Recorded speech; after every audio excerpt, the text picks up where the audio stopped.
Alright, I'm out here today to review the Wazoo Mountaineer Bracelet. It looks like this. I've been wearing it for, I don't know, about 3 weeks now, 2 weeks maybe. And thought it was time to do a review. Let's go ahead and go over what all's in it. See if you can see that. Paracord surgical tubing, fire steel, striker blade, fishing line, first aid tender, fish hooks, whistle, wire saw, straw, retroreflector, ranger bands. This is a size extra large, and I've got pretty large wrists, and it's a little bit large on me. I might go down a size smaller for the next one if I do one. And anyway, what I was going to do with this review is basically a challenge. We're going to be out for turkey season this week, so I thought I would do survival with just my lovely shotgun and this, along with my belt knife. I have to process game, but I'm going to try not to use it. My BHK short trail, because it's always on my person, and 3 other things that I think it should have had in the kit that I would like to have seen. A spot compass,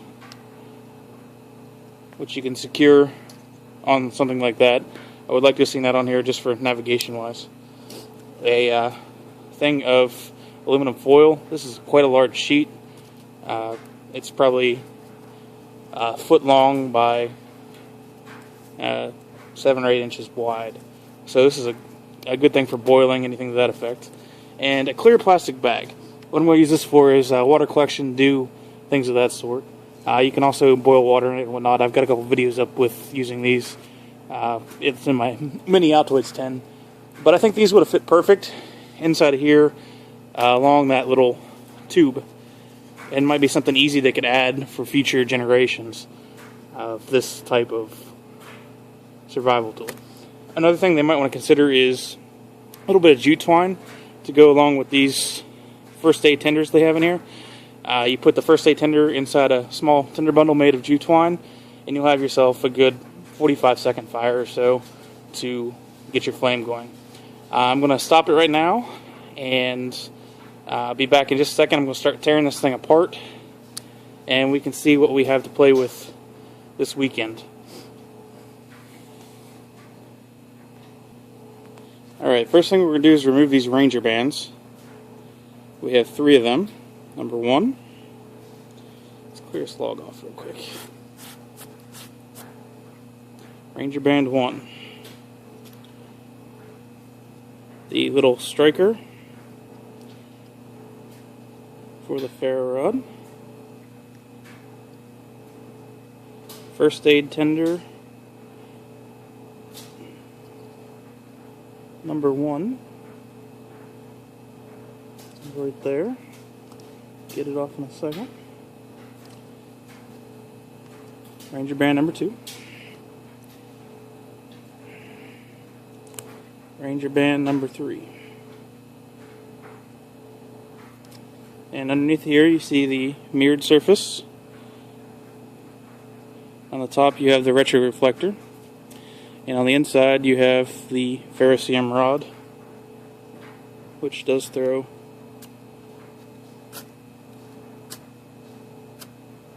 a decent little spark. Alright, I'm going to pause for just a second. We're going to get these 2 tips off along with these fire tenders and tear this the rest of the way apart so you can see everything that's on the inside. Alright, to get these apart, the first aid tender is kind of glued on top of here, like so. You just rip that off, and that exposes your inner tube. And 1 first aid tender. Second first aid tender, just going to rip it off as well. That exposes your end of your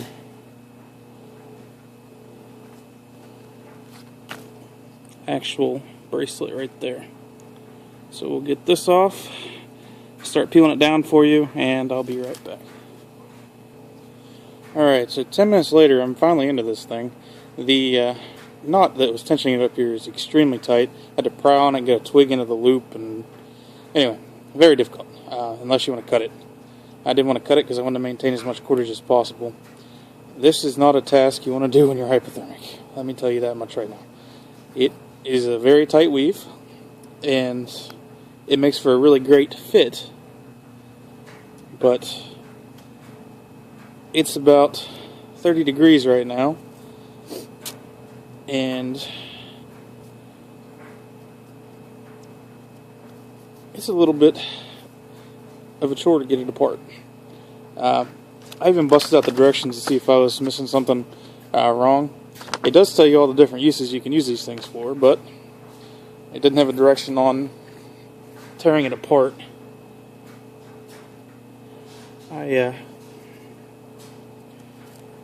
Before I came out, I googled it and couldn't find anything really on the subject of how to take it apart, so I thought I'd just wing it, and if all else failed, I'd pull a Lester out and just cut the daggone thing.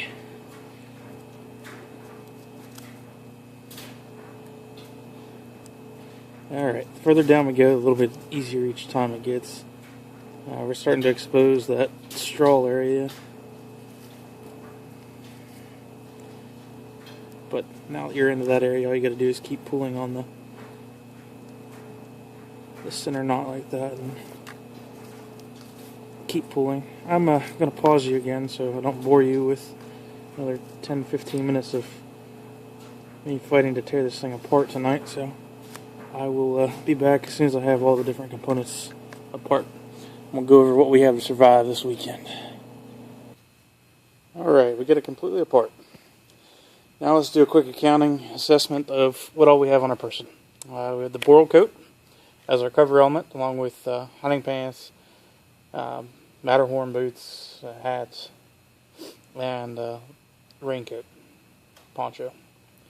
Aside from that, we have my belt knife, a Jeff White Bush one, neck knife, PLS, or correction, Blind Horse knives, short trail, neck knife ferro rod.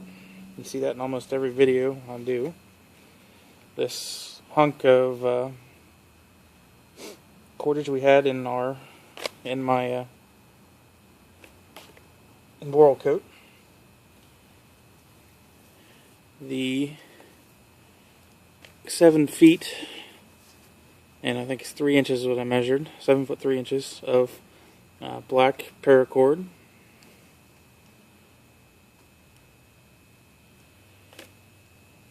The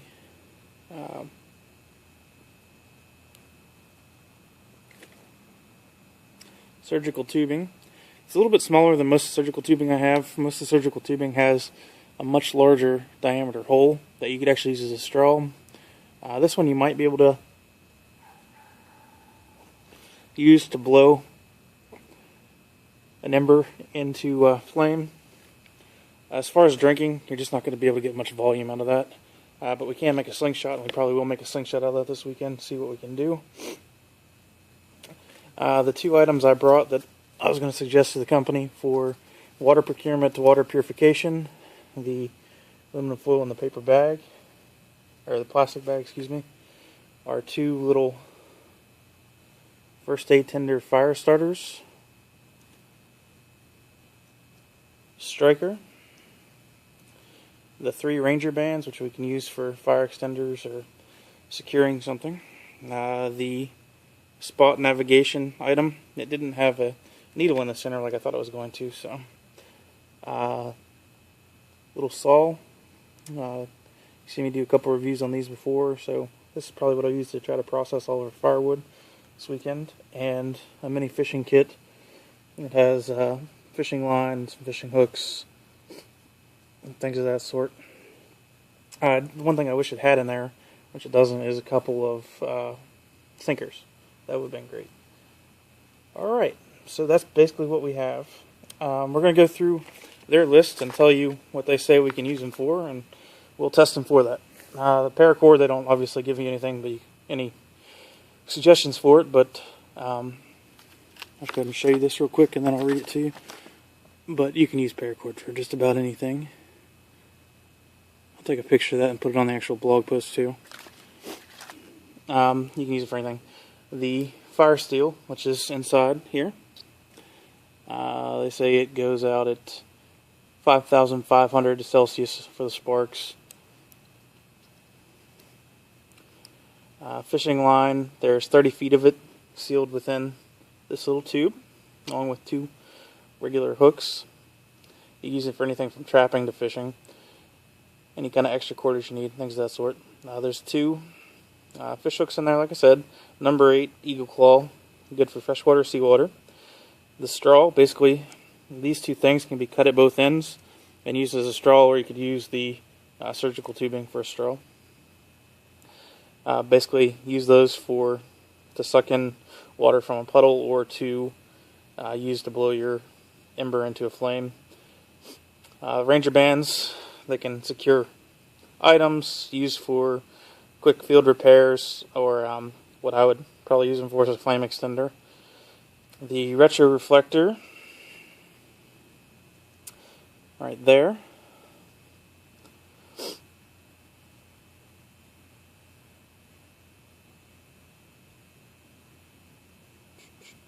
It's good for nighttime signaling and whatnot. Surgical tubing, I already talked about that. It can be used as a slingshot. It has up to 3,500 psi. It could also be used as a tourniquet. I would not recommend using it as a tourniquet personally. If it's all you've got, that's great, but that small of a surface area is just a lot like Paracord, and you're more than likely to kill a lot of tissue with that. You need a much wider type of material. Striker blade you can use basically to strike with. There's not a whole lot you can do with that ceramic thing other than striking and maybe a little bit of etching. It won't rust, so that's good. The first aid tender you can use for actual first aid, where you can get 30 seconds approximately of burn time. You can use them for cuts, scrapes, whatnot. The whistle, it's supposed to be 100 plus decibel integrated into this buckle. Let's give it a quick test and see how it goes. They say it will work when wet or cold, so let's see how it goes.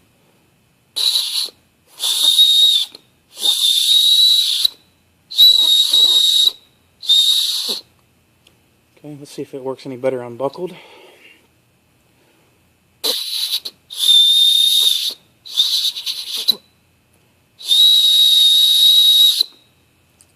Fairly decent. You can hear it echo around the area right now. The mirror, you can use that for signaling. I can actually see a reflection just from the light of the camera there.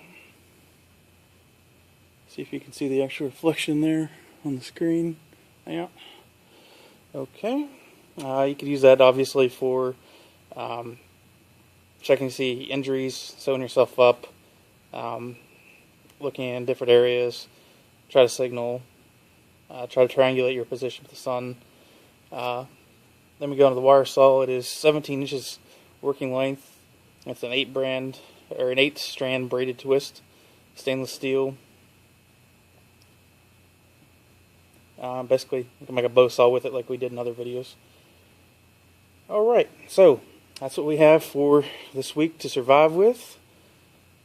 Be sure to check in with us. We're going to be uploading videos throughout the next couple weeks after I get back, and I'll be making 1 or 2 blog posts out of this, probably 3, just to evaluate each of the individual items within the kit.